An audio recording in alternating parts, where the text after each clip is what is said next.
Star জলসা ধারাবাহিক গৃহপ্রবেশের হাত ধরে ছোট পর্দায় নায়িকা হয়ে ফিরেছেন অভিনেত্রী উষসী রায়। বিপরীতে রয়েছেন সুস্মিত মুখোপাধ্যায়। গল্পে উষসীর চরিত্রের নাম শুভলক্ষ্মী। নদিয়ার মধ্যবর্তী পরিবারের মেয়ে সে। এদিকে নিউ ইয়র্কে একা এসে সে মহাবিপদেও পড়ে যায়। তার পাশে এসে দাঁড়ায় আদ্রিত ওরফে সুস্মিত। ঘটনাচক্রে তাদের বাড়িতেই গন্তব্য হয় তার। বিদেশের আদব কায়দা দেখে চোখে ছানা বড়া পড়ে তার। নিজেকে মানিয়ে নিতে গিয়ে বারবার বাধার মুখে পড়ে সে।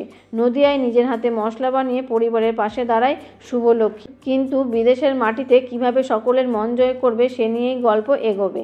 এদিকে আদ্রিতের বিয়ে ঠিক হলেও তার মন পড়ে থাকে শুভলক্ষ্মীর কাছেই। তাই আর দেরি না করে মনের কথা তাকে জানিয়ে দেয় আদ্রিত। আর ভালোবাসায় সাড়া দেয় শুভলক্ষ্মীও। নদিয়ায় গিয়ে তাকে বিয়ে করে নিউ ইয়র্কে নিয়ে আসে আদ্রিত। কিন্তু বাড়ির অমতে বিয়ে করায় শুভকে মেনে নেয়নি আদ্রিতের মা।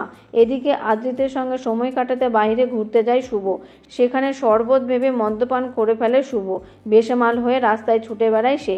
এবার কি করে শুভকে সামলাবে আদ্রিত? বাড়ির লোকের কাছেই বা কী জবাব দেবে সে? উত্তর মিলবে ধারাবাহিকের আগামী পর্বে।